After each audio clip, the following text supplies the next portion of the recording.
on the back and forth over these asylum claims at the southern border. Now, from the Democratic point of view, I want to bring in Connecticut Congressman Jim Hymes. He's the chairman of the New Democrat Coalition. He sits on the House Intelligence Committee. It's good to see you, sir. Welcome. Hi, Trish. So what do you think? What should we be doing right now at the southern border as we watch thousands trying to pour in and thousands more try and seek asylum, hopefully the right way?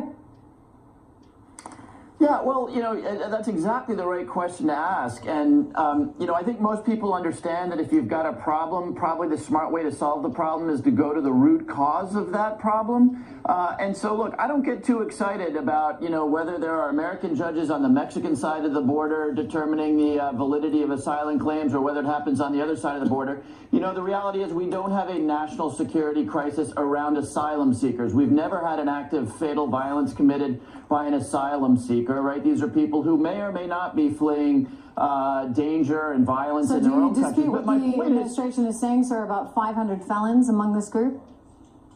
They're lying about it. They're just flat out lying about the national security threat associated with the caravan. Is lying by telling us that there are 500 known felons. The Department of Homeland Security does not know who is in that caravan. The president, of course, outright lied when he said that there are Middle Easterners in that caravan.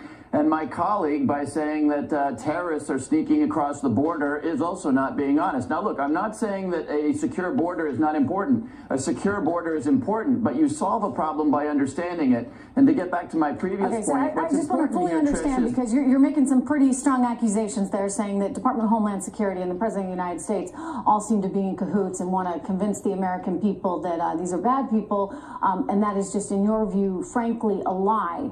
So who is in that group? No, it's not in my view, right? So the president says that there are scary Middle Easterners, and his government says actually we have no evidence of that. Do you dispute the intelligence community's gatherings here that have said there are 500 felons and other bad actors? I, as a member of the Intelligence Committee, oversee the intelligence community, and no, it is not true that the government knows that there are 500 felons in that caravan. So what is happening here, Trish, and you and I both know this, and by the way, I'm not saying border security isn't important.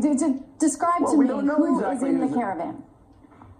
Trish, I can't do that because I have not actually gone and talked to who's in the caravan, and neither has the Department of Homeland Security. And the notion that the president is not lying, let's just say it, when he says there are Middle Easterners in the caravan, he's lying. Upset, Representative, that we have some paid informants there in the caravans themselves. I mean, our intelligence has done some gathering, and we have paid people, and that's been a big dispute. I mean, many Democrats don't like the idea that taxpayer dollars are going to actually pay people that become effectively CIA informants, but that is what we have there, and so that's Trish, where that intelligence is coming from. Everything you have just said is not.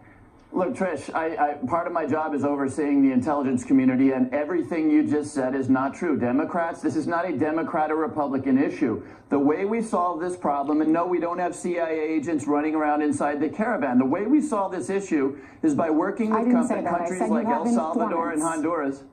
So you don't have any information, no intelligence gathering about who's actually in the group? That seems kind of irresponsible. Not much.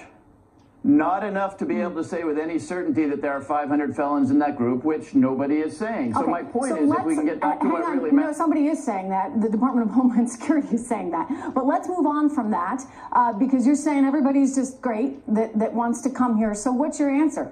Open up the border? Trish, did I say everybody's just great who wants to come here? Because now you're lying. Congressman. Did I say that? Who's in the group? Who's in? You said there's no 500 felons. So tell me, everybody good? Trish, everybody good? I do not know who's in the group. The president does not know Don't who's in the group. Know? The real conversation here is about how do we keep.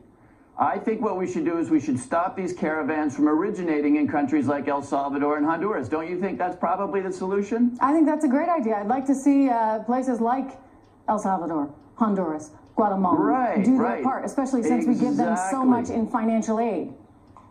Exactly. So the way to solve this problem is not to scare Americans that there's Middle Easterners or criminals or felons. The way to stop this problem, of course, is to work with El Salvador and Honduras to try to reduce the violence and the gang violence in their countries, which stops people from fleeing. And Guatemala and help them to prop up their economies. I get it. I see where it's going, right? This is what we do, right? We help other countries, partly because we're a good country, but we help other countries because we don't want their people. I don't want you going anywhere because I got much more to talk to you about.